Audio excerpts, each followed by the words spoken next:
એક હતું મોટું સરોવર, એના કાંઠે જાંબુનું ઝાડ પર મીઠા મીઠા મધુરા જાંબુ આવે.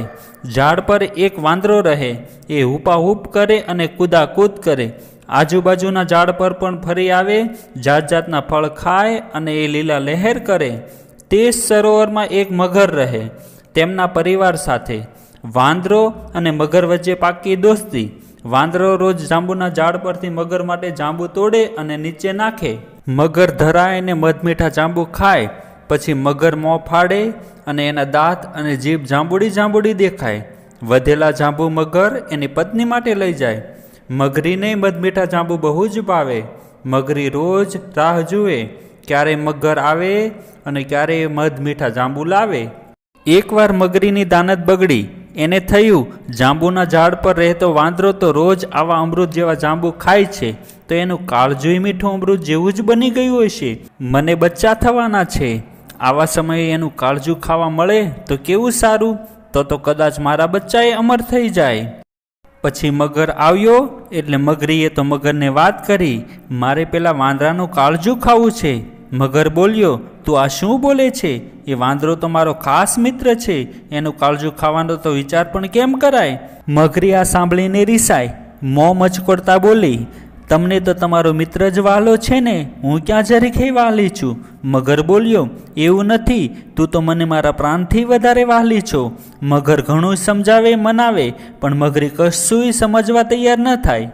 એ તો જીદ પકડીને બેઠી. મારા માટે તમે એ વાંદરાનું કાળજું લઈ આવો તો હું માનું કે હું તમને વહાલી, નહીતર આજથી મારું ખાવું પીવું બધું જ બંધ. કોઈ ઉપાયે મગરી માની નહીં. આથી મગરે હૈયું કઠણ કરીને વિચાર્યું, હવે તો કોઈ ઉપાયે વાંદરાનું કાળજું લાવવું જ પડશે. મનોમન મગરે યુક્તિ વિચારી. પછી સર તરતો એ સરોવરના કાંઠે જઈ પહોંચ્યો. જાંબુના ઝાડ નજીક જઈને એ ઉદાસ મોં કરીને પડ્યો રહ્યો. થોડી જ વારમાં વાંદરો આવ્યો. મગરને જોતા જ વાંદરાએ ફટફટ તોડીને જાંબુ નીચે નાખ્યા અને કહ્યું, કેમ આજે આટલું બધું મોડું થયું? પણ મગર જવાબ આપતો નથી, નીચે પડેલા જાંબુ સામે નજર પણ નાખતો નથી. વાંદરાએ પૂછ્યું, શું થયું છે તને? કેમ આટલો ઉદાસ દેખાય છે? પછી મગર બોલ્યો, આજે મારી પત્નીએ મારી સાથે ઝઘડો કર્યો અને મને કહે છે, તમારા મિત્ર રોજ મારા માટે જાંબુ મોકલાવે છે, પણ તમે એમને આપણા ઘરે જમવા માટે કેમ તેડી લાવતા નથી? તમારા મિત્રને આપણા ઘરે જમવા નહીં લાવો ત્યાં સુધી હું કંઈ ખાઈશ નહીં અને પાણી પીશ પણ નહીં. વાંદરો બોલ્યો, તમારા ઘેર આવવાનું મને તો મન થાય છે ઘણું, પણ શું કરું? તમે રહ્યા જળચર અને હું રહ્યો વંચર. પાણીની અંદર હું કઈ રીતે આવી શકું? મગરે કહ્યું, સરોવરની વચમાં નાનકડો એક બેટ છે, ત્યાં અમારું ઘર છે. તું મારી પીઠ પર થઈ જા સવાર. હું તને થોડી વારમાં તે આપણા ઘરે પહોંચી જઈશું. આ સાંભળીને તો વાંદરો રાજી. એને થયું, ચાલો મગર પર સવાર થઈશું અને પાણીમાં સહેલ કરીશું. વાંદરો બોલ્યો, તો પછી ચાલ, અત્યારે જ જઈએ. વાંદરો તો ડાળ પરથી કૂદ્યો, પૂંછડી ઊંચી કરી અને દોડ્યો અને થઈ ગયો મગર પર સવાર. મગર ફાસમ ફાસ તરવા લાગ્યો. પાણીમાં મગરનું બહુ જ જોર ચાલે. પાણીમાં દૂર ગયા પછી મગરને થયું, લાવ હવે વાંદરાને સાચું કહી દઉં. મગરે કહ્યું, મિત્ર, હવે તો ભગવાનને યાદ કરી લે. વાંદરો ચોંક્યો, શું થયું તને? કેમ તું આમ બોલે છે? મગરે કહ્યું, મારી પત્નીને બચ્ચા થવાના છે, આથી એને તારું કાળજું ખાવાની ખૂબ જ ઈચ્છા થઈ છે, માટે હું તને એની પાસે લઈ જાઉં છું. વાંદરો તો ડઘાઈ જ ગયો, ગભરાઈ ગયો, પણ જાય ક્યાં? ચારેય બાજુ પાણી.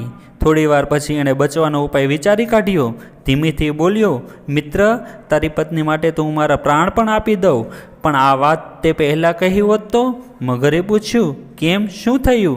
વાંદરો બોલ્યો, મારું કાળજું તો મેં જાંબુના ઝાડના બખોલમાં છુપાવીને રાખ્યું છે. તે મને પહેલાં કહ્યું હોત તો હું કાળજું સાથે લઈ લેત ને. મગર બોલ્યો, તો હવે?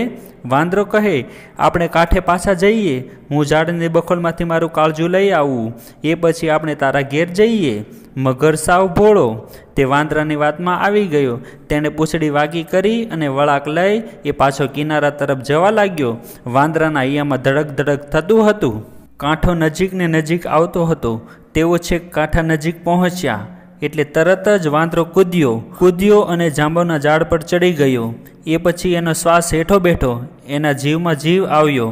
મગરે બૂમ પાડી, મિત્ર, કાળજું લીધું કે નહીં? જવાબમાં વાંદરાએ દાંતિયું કર્યું અને પછી બોલ્યો, કાળજું તો શરીરની અંદર હોય મૂર્ખ. પછી વાંદરો જાંબુ ખાઈ ખાઈને ઠળિયા મગરને મારવા લાગ્યો. વાંદરો તો રાજી થઈ ગયો અને મગર ત્યાંથી ઘરે ચાલ્યો ગયો. જોયું ને મિત્રો, વાંદરા જેવું આપણે ચતુર થવું જોઈએ.